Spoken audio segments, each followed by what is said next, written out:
Webinars DGE. Direção-Geral da Educação, Ministério da Educação e Ciência.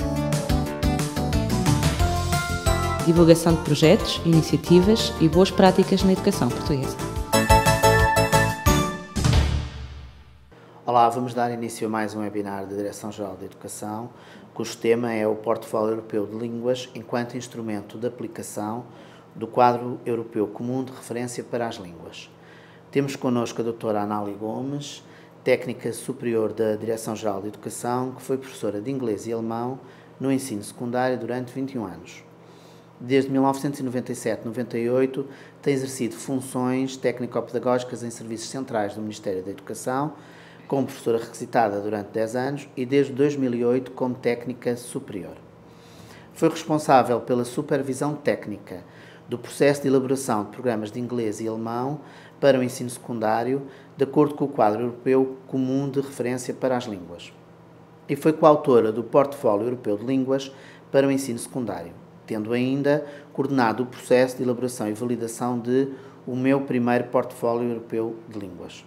O Quadro Europeu Comum de Referência para as Línguas e o Portfólio Europeu de Línguas são instrumentos linguísticos para apoio ao ensino e à aprendizagem das línguas, desenvolvidos por peritos do Conselho da Europa, no âmbito do projeto Políticas Linguísticas para uma Europa Multilingue e Multicultural, de 1998 a 2001, que culminou no Ano Europeu das Línguas. Passo a palavra então à doutora Anália Gomes. Muito obrigada.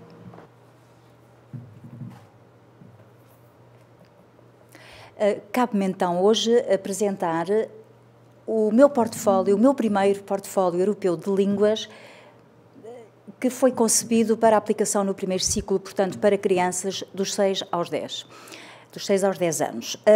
Convém, no entanto, integrar este documento no contexto mais geral das políticas linguísticas do Conselho da Europa, dado que o Portfólio Europeu de Línguas, de que existem mais 2 outros modelos acreditados para Portugal, dizia eu então que o Portfólio Europeu de Línguas foi concebido para a aplicação dos princípios do Quadro Europeu Comum de Referência para as Línguas. Estes 2 documentos, portanto o Quadro Europeu e o Portfólio, foram então concebidos por peritos do Conselho da Europa no âmbito das políticas linguísticas, como já foi referido há pouco pelo António, projeto esse que foi desenvolvido de 1998 a 2001. A ação do Conselho da Europa na área das línguas, no entanto, vem de longe e convém recuar um pouco. O Conselho da Europa é um organismo intergovernamental que foi criado no pós-guerra, portanto, no rescaldo da guerra que tantos males provocou na Europa, portanto, considerou-se que enfim, era necessário estabelecer uma plataforma de entendimento entre os povos no sentido de evitar futuras guerras e, portanto, em maio de 1949, um conjunto de 10 países uniram-se para, então, criar o Conselho da Europa. Portanto, como se vê, é uma instituição anterior que depois veio a ser criada, a Comunidade Económica Europeia, e que deu origem à atual União Europeia. O Conselho da Europa, portanto, tem desenvolve a ação em vários domínios, no âmbito da paz, dos direitos humanos, da cooperação para o desenvolvimento e também na área das línguas estrangeiras, considerando-se que o ensino e a aprendizagem de línguas estrangeiras concorrem enormemente para, enfim, um mundo mais coeso e mais pacífico.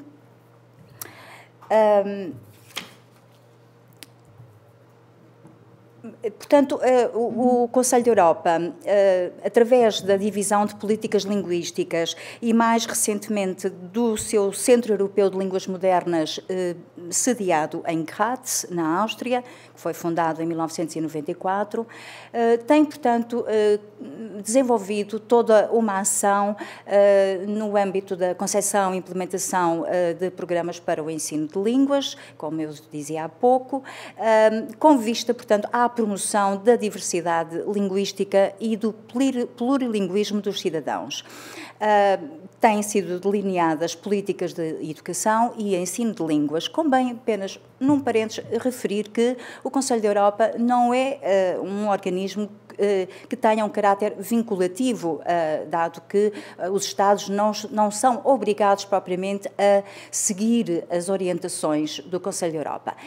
No entanto, nesta matéria do ensino e aprendizagem de línguas, Conselho da Europa e União Europeia perseguem objetivos comuns, pelo que é de extrema importância o trabalho que o Conselho da Europa tem vindo a desenvolver e que apoia, portanto, os vários Estados-membros, que hoje são 47 países são Estados-membros do Conselho da Europa, desenvolvem, portanto, nos seus sistemas educativos, políticas linguísticas, programas de ensino de línguas, com base nas orientações produzidas pelo Conselho da Europa. Enfim, dizia eu que, portanto, vem de trás a ação do Conselho da Europa na área das línguas, nomeadamente a partir de 57, com o incremento da necessidade de tradução dos documentos para, enfim, efeitos de cooperação internacional e com a progressiva internacionalização dos mercados. E, portanto, o Conselho da Europa começou, então, a delinear a definição de níveis de proficiência. O nível que foi elaborado em primeiro lugar foi o Breakthrough, seguido em 78, decorreram depois 12 anos até que surgissem os dois outros níveis, o Wastage e Threshold, e finalmente em 96 o Vantage. Tínhamos assim 4 níveis, mas hoje em dia já não são 4, são 6, já veremos daqui a pouco. Na sequência de um simpósio, um grande simpósio internacional que foi realizado em novembro de 1991 por iniciativa do governo federal suíço em Rüschlikon, simpósio esse sobre o tema Transparency and Coherence in Language Learning in Europe, Objectives, Evaluation and Certification, foi então constituída uma equipa de linguistas liderada pelo especialista em inglês da Universidade de Cambridge, John Trim, equipa essa que veio, portanto, a elaborar o quadro europeu comum de referência para as línguas, que tem o subtítulo Aprendizagem, Ensino e Avaliação. Documento esse que foi concebido num quadro de partilha com peritos de outros Estados, dos diversos Estados-membros, portanto, uns mais ativos do que outros, mas, sobretudo, especialistas da França, do Reino Unido, da Irlanda e da Suíça, também, muito particularmente da Suíça. Portanto, produziram o referido documento que foi lançado no Ano Europeu das Línguas 2001.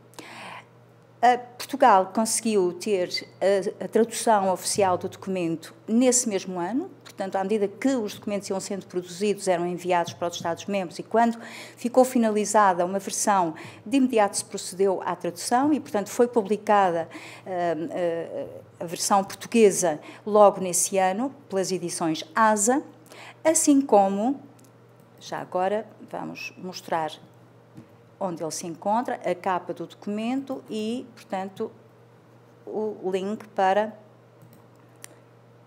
o documento na íntegra. Atualmente, infelizmente, não se encontra disponível no mercado, mas está acessível online, portanto, no website da Direção-Geral da Educação. Na sequência do quadro europeu comum de referência, foram então produzidos 2 modelos para o ensino em Portugal, o do ensino básico, para a aplicação dos 10 aos 15 anos, e o modelo para o ensino secundário, para aplicação a partir dos 16 anos. Mais recentemente, então, foi elaborado o Portfólio Europeu de Línguas para o primeiro ciclo. veremos depois alguns slides com exemplificação do que é que consta. Importa, no entanto, ainda precisar que a importância do quadro deriva de ser um documento de referência, de enquadramento teórico, concebido para fornecer uma base transparente, coerente e abrangente para a elaboração de programas e orientações curriculares, para a produção de materiais e para a avaliação da proficiência linguística. Está disponível em 39 línguas. Descreve de forma abrangente as competências que é necessário desenvolver para a comunicação verbal, os conhecimentos a adquirir e as capacidades a desenvolver relacionadas com a competência de comunicação, as situações e os domínios de comunicação habituais no dia-a-dia, o estabelecimento de níveis de referência concorre para a transparência e a comparabilidade dos processos de ensino-aprendizagem, logo para o reconhecimento mútuo dos níveis de proficiência alcançados, como dizíamos há pouco. E como é que isso se processa? Como é que essa transparência é conseguida? O quadro contém uma escala global conseguida por referência a 3 grandes níveis. Ora, vamos ver, estão aqui as várias versões, vamos ver a versão portuguesa da escala global, 3 grandes níveis, a do utilizador elementar, do utilizador independente e do utilizador experiente. Utilizam-se também outros adjetivos, mais adiante está mais ou menos de outra maneira, mas a ideia é a mesma. Portanto, esta escala global que define, de uma maneira geral, portanto, em que é que se configura a competência linguística nestes vários níveis. Os níveis dessa escala vão de A1 a C2, A1 o mais elementar e C2 o mais desenvolvido, praticamente equiparado ao falante nativo. O que estabelece, então, esses níveis de referência, que podem desdobrar-se em subníveis, por exemplo, A2+, B1+, para os vários skills, os vários subcompetências, em que se desdobra a competência comunicativa. A compreensão do oral, a produção oral, a interação oral, a leitura e a escrita. A partir da escala global, foi construída a grelha de autoavaliação. Vamos também verificar a versão portuguesa da grelha de autoavaliação, que está aqui. Portanto, em que aí já temos para os vários níveis de A1 a C2 e nas várias subcompetências, enquanto que na escala global é de uma forma integrada, a competência comunicativa de uma forma integrada, aqui temos para cada uma das subcompetências, ou seja, para o compreender e o falar e o escrever, ou seja, portanto, para as subcompetências da compreensão e da produção, quer oral, quer escrita, como estão a ver aqui. De qualquer das maneiras, o documento está online, como se vê. Bom, com base na grelha de autoavaliação, foram construídos descritores de desempenho, expressos em termos de sou capaz de, que em inglês se chama os can-do statements. I can do this, I can do that. Sou capaz de compreender, de escrever, de falar, de perceber. Vamos ver, então. Há pouco eu referia-me, portanto, aos adjetivos, utilizador proficiente ou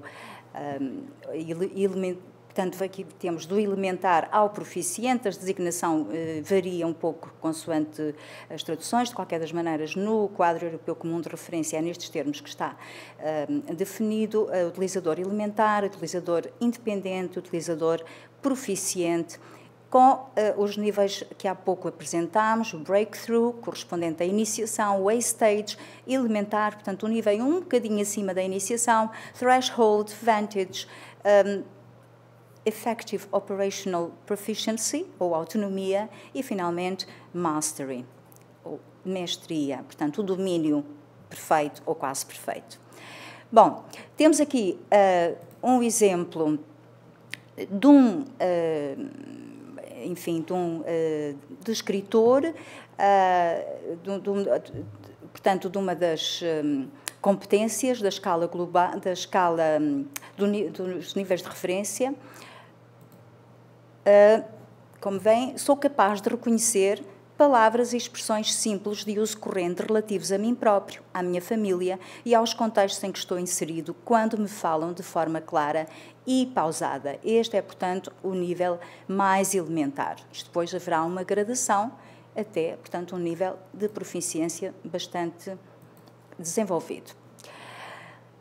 Na sequência do quadro europeu comum de referência, foi então concebido um modelo de portfólio europeu de línguas que tem, fundamentalmente, 3 funções. Uma função documental, que inclui diplomas e certificados, permite o reconhecimento das aprendizagens, dá visibilidade às várias línguas que o seu portador conhece. Uma função pedagógica, na medida em que desenvolve autonomia, organização, reflexão e autoavalia, capacidade de autoavaliação, desenvolve as competências comunicativas e interculturais e motiva para aprender línguas e conhecer outras culturas, que é também uma dimensão importante neste mundo interdependente, global em que vivemos. E ainda uma dimensão política, na medida em que valoriza a diversidade linguística e cultural como um bem do património da humanidade e, concretamente, da Europa também, promove a cidadania europeia e facilita a mobilidade. Vamos então apresentar agora de forma mais concreta o portfólio. Aqui temos a capa do documento. Importa referir que este documento foi produzido no quadro de um trabalho colaborativo entre as associações de professores, as 5 associações de professores de línguas, desde a Associação de Professores de Português até passando pela Associação Portuguesa de Professores de Francês, a Associação Portuguesa de Professores de Alemão, a Associação Portuguesa de Professores de Espanhol e a Associação Portuguesa de Professores de Inglês, também com os técnicos da Casa, da Direção-Geral de Educação, embora isto tenha sido iniciado no tempo da Direção-Geral de Inovação e Desenvolvimento Curricular. Portanto, foi um processo, de facto, bastante partilhado. Depois de uma primeira versão que ficou concluída em 2007 e foi experimentada num conjunto de escolas indicadas pelas direções, então designadas Direções Regionais de Educação, durante 2 anos, portanto, 2007, 2008 e 2008, 2009. Depois disso, portanto, começou-se a proceder à introdução de ajustamentos, pequenos ajustamentos, decorrentes, portanto, desse processo de experimentação em que recolhemos as opiniões dos professores.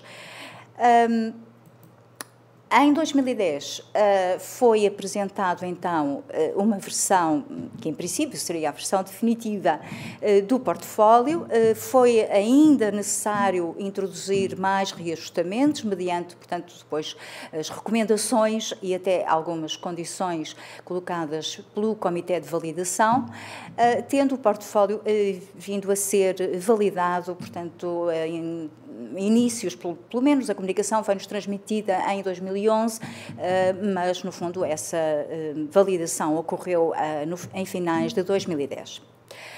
O portfólio europeu de línguas é constituído por 3 partes, todos os portfólios. Portanto, não é só este portfólio, o meu primeiro portfólio europeu de línguas, mas todos os portfólios são constituídos por 3 partes. O passaporte, que é um documento mais pequenino, de tamanho mais reduzido e que pode ser retirado do portfólio, que de resto tudo é retirável, porque funciona mesmo como um dossiê. Portanto, no portfólio, o aluno, o aprendente, porque este documento não é para ser necessariamente nem unicamente utilizado no contexto escolar.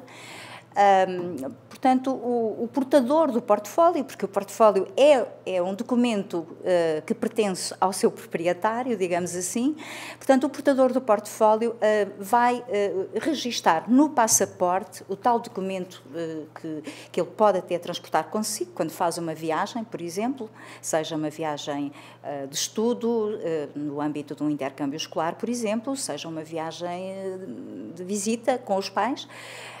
Portanto, a criança utiliza, então, o passaporte para registar os conhecimentos linguísticos e as experiências interculturais.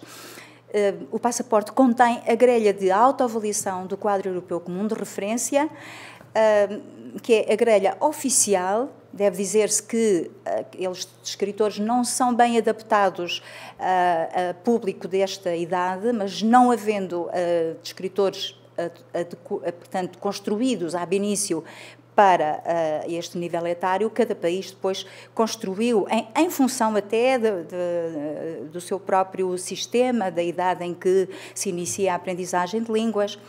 Bom, depois temos outra parte, a biografia de línguas, que serve para registar os progressos linguísticos nas várias línguas que o portador conhece.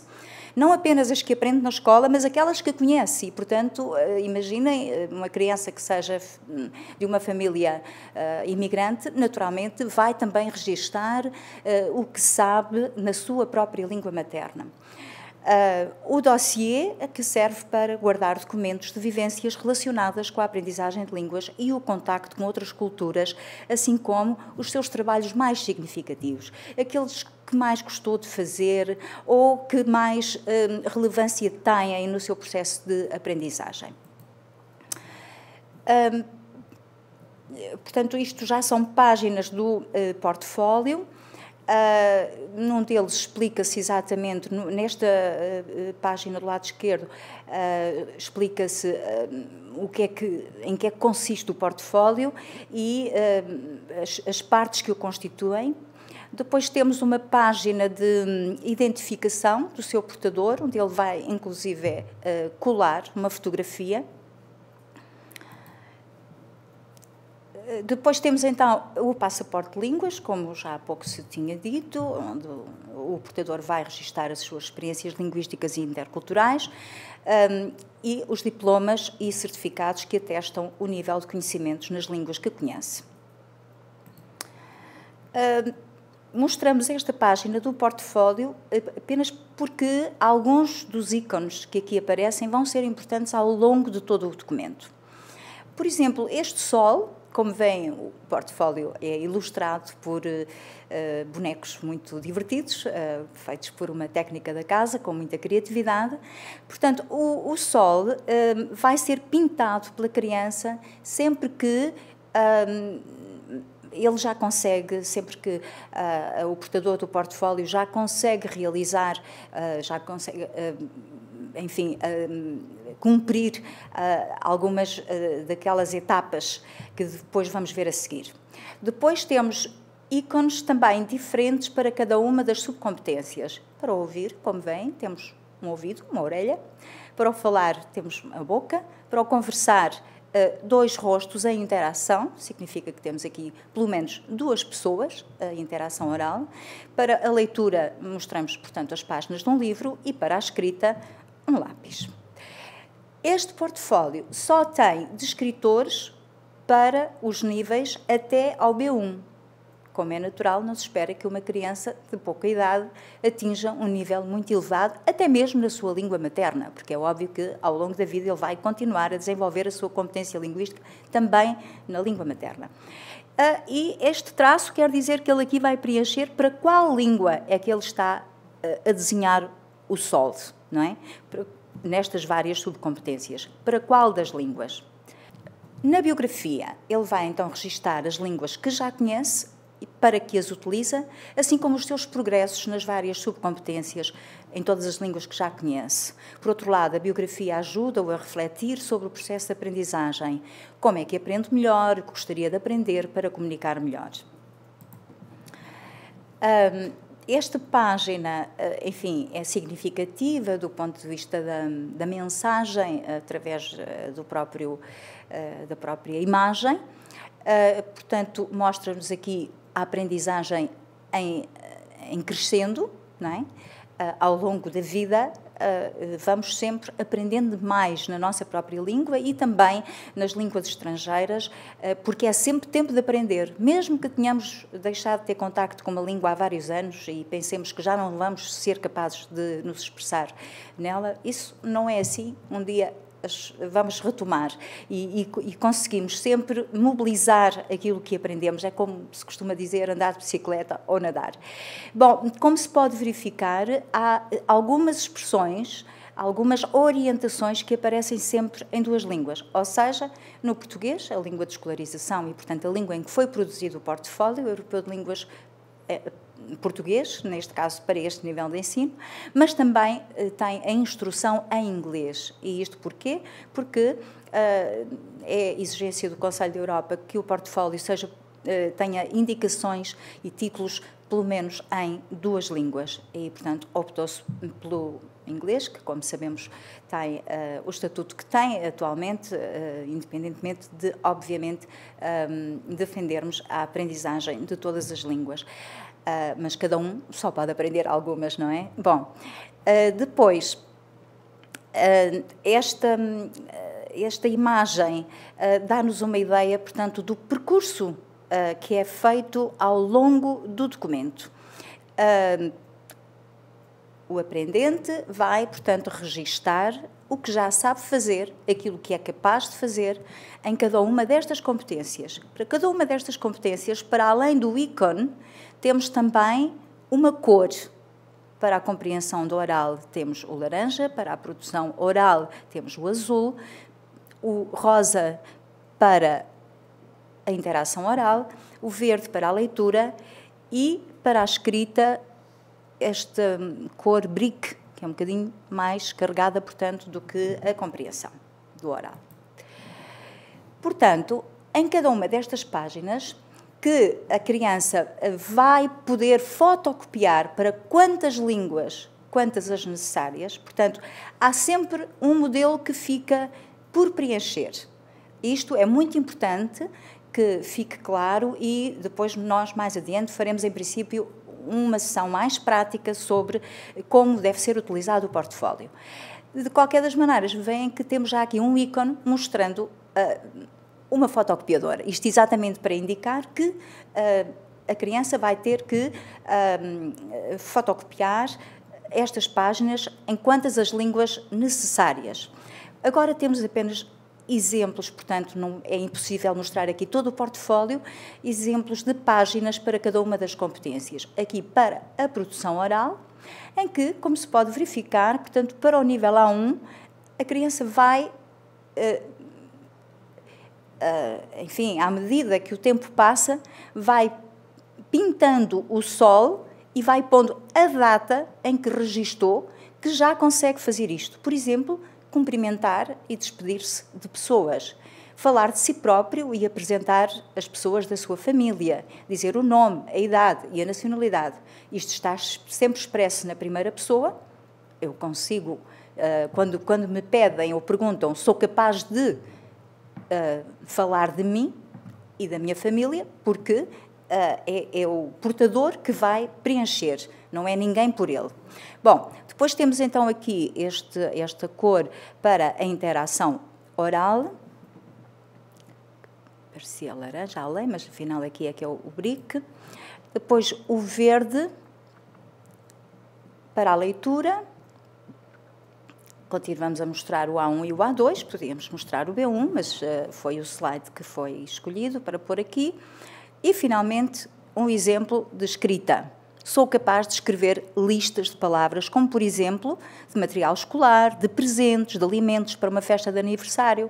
Neste nível A1, ainda não se pode esperar que a criança seja capaz de escrever propriamente frases completas, mas pelo menos que já seja capaz de escrever listas de palavras. Mas depois também frases curtinhas, como, por exemplo, em SMS, num e-mail, num bilhetinho deixado com um recado, não é? Para deixar um recado a alguém, para felicitar alguém no Natal, no aniversário.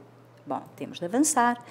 Depois, a biografia permite ainda ao aluno, à criança, ao aprendente, permite, portanto, refletir um pouco sobre o seu processo de aprendizagem. Como é que ele aprende melhor? O que é que o ajuda a compreender melhor o que ouve? O que é que o ajuda a falar e a conversar? Depois temos uma parte muito interessante que tem a ver com as experiências interculturais, portanto, onde a criança vai registar aquilo que, através das línguas, ele foi conhecendo do mundo. Ou que mundo ele descobriu, que mundos e outras línguas ele descobriu, que as suas experiências pessoais de vida permitiram. E pode até não ser o caso de ter viajado, mas ter contactado, por exemplo, através dos intercâmbios culturais, é possível, enfim, potenciados pelas tecnologias, é possível, portanto, criança aprender coisas de outros países, outras culturas. Portanto, aqui nesta página também ele vai registar o que já conhece desses outros países, as tradições ao nível da gastronomia, de contos tradicionais, hábitos alimentares, enfim. Finalmente, a última parte do dossiê, do portfólio, o dossiê, chama-se mesmo o meu dossiê. No dossiê, o aprendente vai guardar exemplos dos trabalhos mais relevantes, assim como documentos representativos do seu contacto com outras línguas e outras culturas. E temos aqui, exatamente para se perceber que esses documentos são documentos autênticos, temos aqui cópia, portanto foram digitalizados, documentos autênticos, uns de crianças, outros de adultos, mas de uma maneira geral tentámos que fossem mesmo de jovens e crianças, que recolheram das suas viagens, inclusive bilhetes de transportes, postais ilustrados, portanto, para exemplificar o tipo de documentos que podem ser guardados no portfólio. Atenção, não é no portfólio, é também no portfólio, mas é na parte do dossiê do portfólio. Porque, e não pusemos um slide sobre isso, mas para além do registro, há depois páginas em branco, não sei se é possível a câmara filmar, páginas em branco, onde exatamente vão ser colados esses documentos, que ficam como exemplo, em vez de serem atirados para uma gaveta e nunca mais ninguém se lembrar onde é que estão, assim ficam aqui como atestando essas experiências interculturais. Bom, resta-nos então deixar-vos algumas ligações úteis, nomeadamente ao Conselho da Europa e, portanto, a toda a documentação que diz respeito à sua ação na área das línguas, Education and Languages, Language Policy, das línguas e da política de línguas. Depois, a ligação para o Portfólio Europeu de Línguas, que hoje em dia já não é possível fazer a acreditação, como foi o caso deste, em que ainda foi feita com versão em papel, enviada, enfim, até por mais do que uma vez, como eu já disse, porque a validação não aconteceu à primeira tentativa. Hoje em dia já não é possível, porque o Comitê de Validação foi extinto, portanto, agora só podem ocorrer as validações online, portanto, de projetos inseridos online e que depois cumprem ou não os requisitos. Depois temos também, então, a ligação para as formas de utilização do portfólio, assim como depois para os vários modelos do portfólio. Bom, isto é um site a descobrir, talvez num outro webinar, se não, fica aqui a ligação para que todos vós possam aceder. O site agora para o Centro Europeu de Línguas Modernas, como eu disse, é um organismo que depende do Centro, peço desculpa, do Conselho da Europa. O Centro Europeu de Línguas Modernas foi, então, constituído em 1994 e funciona em Graz. Só dizer, tem algum interesse saber que o Centro da Europa tem, de resto, mais serviços, mais organismos descentralizados, como é o caso, por exemplo, do Centro Norte-Sul, que funciona em Lisboa, provavelmente devido ao papel que Portugal tem na ligação com outros continentes. E, finalmente, o link que já mostramos há pouco, para a Direção-Geral da Educação e, portanto, para onde se encontra o Quadro Europeu Comum de Referência, que está alojado, portanto, na área das línguas estrangeiras, sendo que o portfólio está nos projetos, mas deverá ser reposicionado também para aqui, para ser mais fácil de localizar. E por hoje é tudo. Eu penso que brevemente teremos a oportunidade de falar um pouco mais detalhadamente sobre a utilização do portfólio, que de resto, a partir de setembro, vai então ser disponibilizado às escolas. Estamos a redefinir a rede de implementação do portfólio, agora com acompanhamento, com utilização, enfim, no âmbito do acompanhamento, é evidente, em articulação com a Direção-Geral dos Estabelecimentos Escolares. Provavelmente essa nova rede vai integrar alguma das escolas do projeto de ensino bilingue em Portugal. Vamos terminar aqui o nosso webinar, agradecendo à Anália Gomes o seu contributo e agradecendo a atenção dispensada. Até à próxima.